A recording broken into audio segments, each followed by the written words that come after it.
Kaze mu kiganiro Mupupu, ijwi risemerera ry'icabona ca Kristu.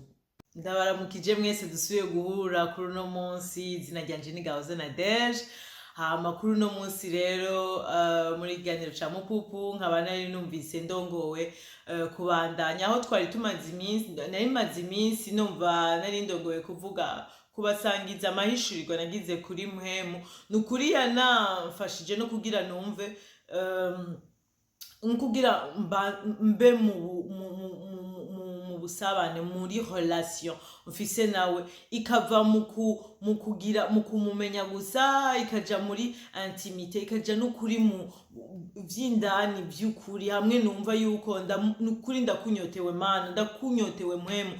Kubera nashaka gato gusubira kwibutsa uko namamvuga yuko Imana yacu ubutatu si imana zitatu, ariko ni Imana itwihishurira mu buryo butatu. Amen.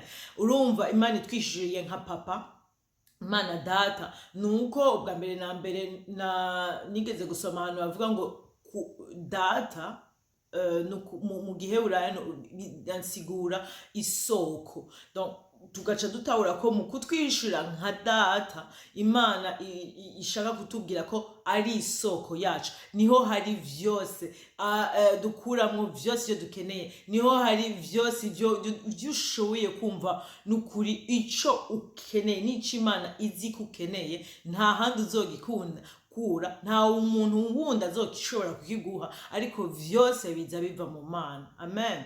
Hama donc bigasigura kandi yuko data bikadihishurira nuko ari ukugira Imana yacu kwereke navuga gute aho dukomoka, uwo dukomokako, ko ari we dukomokako, imbere yuko tuba n'abakomoka ku bavyeyi bacu tubona batuvyara. Urumva Imana ishaka n'ukuri tugira ubugenderanire bufatiye yuko niyo papa wacu wa mbere. Amen. Hama igasubira ikatwihishurira mu buryo bwa Mana mwana, ariyo Yezu Kristu jambo ryayo.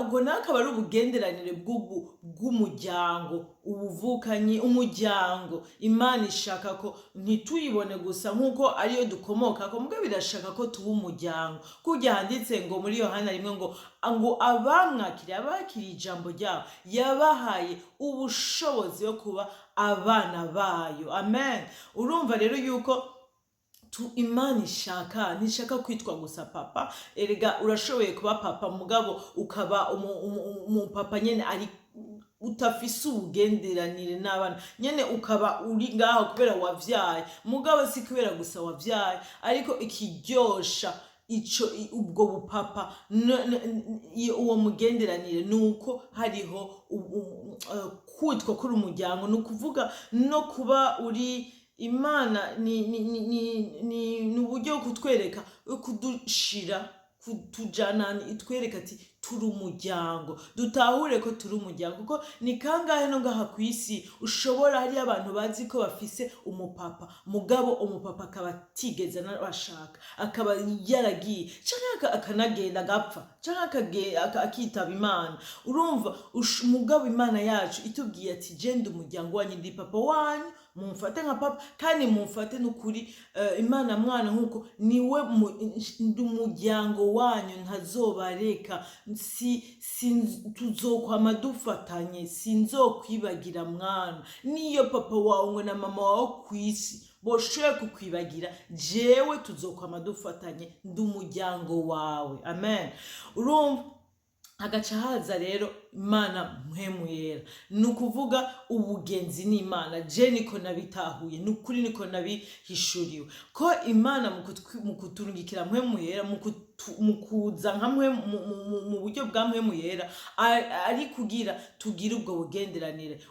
Ni papa twabivuze, akaba umuryango, ariko rero ntibigarukire mu kuba papa n'umuryango gusa, ariko akaba n'umugenzi wa wundi twitura, wa wundi adufasha, wa wundi tuzi yuko dufitiye confiance, tumwizeye, akaba ubugenderanire bwo kwizerana.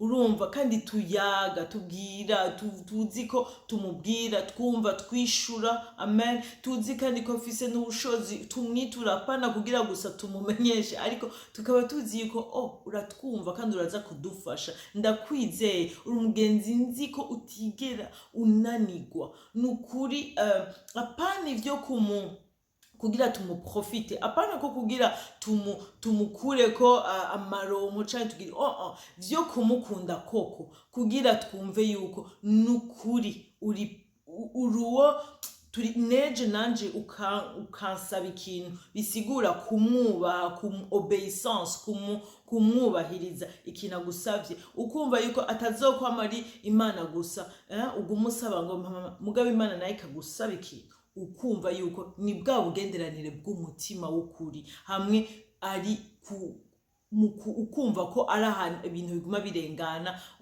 uraronka uratanga kubera ari n'Imana iriko iranabiguha, unabitanga usubira kubaha. Amen.